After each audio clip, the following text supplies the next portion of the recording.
आगे बढ़ते हैं। यूपी की राजनीति में इस वक्त भाजपा से ऊपर कोई नहीं है, आप जानते हैं। विधानसभा से लेकर विधान परिषद और लोकसभा से लेकर राज्यसभा तक में भाजपा के ही सबसे ज्यादा मेंबर्स हैं। अब सामने 24 का चुनाव है तो रणनीति को अभी से ही धार दी जा रही है। भाजपा की नजर उन मुस्लिम बहुल बूथों पर है जहां 2019 के चुनाव में पार्टी को बहुत कम वोट मिले थे, यानी कि भाजपा की कोशिश यूपी के 80 में से 80 सीटें जीतने की।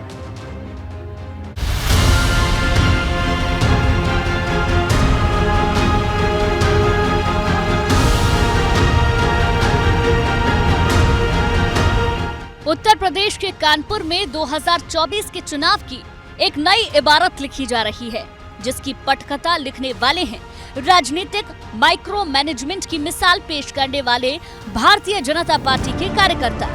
जहां भाजपा बूथ सशक्तिकरण अभियान चला रही है, कार्यकर्ता जमीनी स्तर पर उतरकर पार्टी को मजबूती देने में जुटे हुए हैं। भाजपा कार्यकर्ताओं ने कानपुर के उन इलाकों को मार्क किया है जहां से विधानसभा चुनाव में पार्टी को वोट मिलने में या तो मुश्किल आई या फिर एक भी वोट नसीब नहीं हुआ।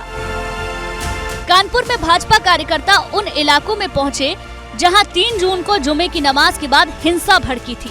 यहां लोगों से जाकर सीधा ये सवाल हो रहा है कि वो भाजपा पर भरोसा क्यों नहीं करते। भारतीय जनता पार्टी बूथ सशक्तिकरण अभियान चला रही है और बूथ सशक्तिकरण अभियान का मेन फोकस अल्पसंख्यक समुदाय है।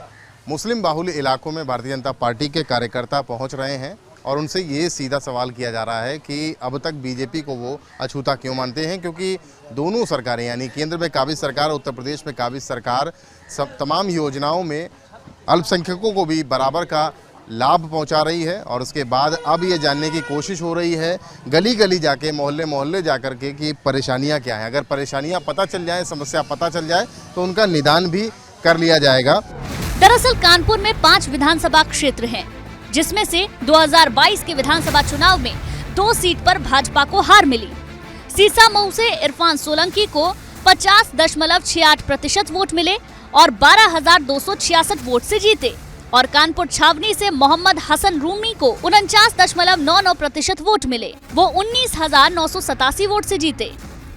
इन्हीं सीटों पर भाजपा ने बूथ से लेकर वोटर लिस्ट के हर पन्ने को लेकर रणनीति बनाई, जिसका पहला चरण है जनसंपर्क। मुसलमानों के प्रमुख त्योहार बकरीद के अवसर पर जनसंपर्क भाजपा कार्यकर्ताओं के लिए गर्मी में ठंडी बयार की तरह है। मोदी और योगी भी 2 बार चुने गए हैं।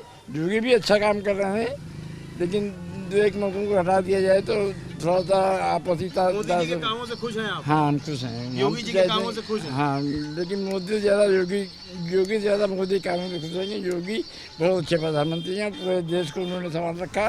दरअसल उत्तर प्रदेश विधानसभा की 403 सीटों में से करीब 1/3 यानी कि 143 विधानसभा सीटें ऐसी हैं जहां मुस्लिम वोटरों का असर है। पूरे यूपी में कुल 107 सीटें हैं जहां मुस्लिम मतदाता हार और जीत तय करने की ताकत रखते हैं। पूर्वी उत्तर प्रदेश के कुछ हिस्सों के अलावा पश्चिमी यूपी में मुसलमान की बड़ी मौजूदगी है। पश्चिमी यूपी के 26 जिलों में 136 विधानसभा सीटें हैं जहां लगभग 27% मुसलमान हैं, जो किसी भी उम्मीदवार के भाग्य का फैसला करने में सक्षम हैं। हम लोगों को बहुत अच्छा फीडबैक मिल रहा है और ग्राउंड जीरो पर आने के बाद चाचा ने खुद कहा है कि अब वोट ऑफ परसेंटेज आपका बढ़ेगा। मोदी जी के कामों से खुश हैं, योगी जी के कामों से खुश हैं, और हम लोगों का सौभाग्य है कि अल्पसंख्यक समाज के इतने बुजुर्ग लोगों का हम लोगों को आशीर्वाद मिल रहा है, उनका मार्गदर्शन मिल रहा है, और ये सौभाग्य है कि ये बकरीद पर हमने आपको शुभकामनाएं दी। डायरी पेन लेकर के आए हैं और कमल का फूल भी लेके आए हैं? जी बिल्कुल लेके आए हैं। यहाँ पे आए हैं जहाँ के लोगों के नाम, नंबर और मकान नंबर नोट कर रहे हैं, जिससे आगे फीडबैक उनसे लेते रहें और अपने जो सरकार की योजना है उनको देते रहें। 2014 के चुनाव में कई ऐसी मुस्लिम प्रभावित सीटें थी जिन्हें भाजपा ने जीत लिया था। 2019 में सपा और बसपा के गठबंधन के चलते ग्राफ में थोड़ी गिरावट जरूर आई, लेकिन 24 में भाजपा का लक्ष्य इतिहास रचने का है। ऐसे में पार्टी ने अपने प्रतिनिधियों को तैनात कर दिया है, जो बूथ स्तर तक पार्टी को मजबूत करने में जुटे हैं। बीजेपी को उम्मीद है कि 2024 में इनसे कुछ सीटें जीतकर भाजपा अपना आंकड़ा और बेहतर कर सकती है। कानपुर से रतीश त्रिवेदी की रिपोर्ट।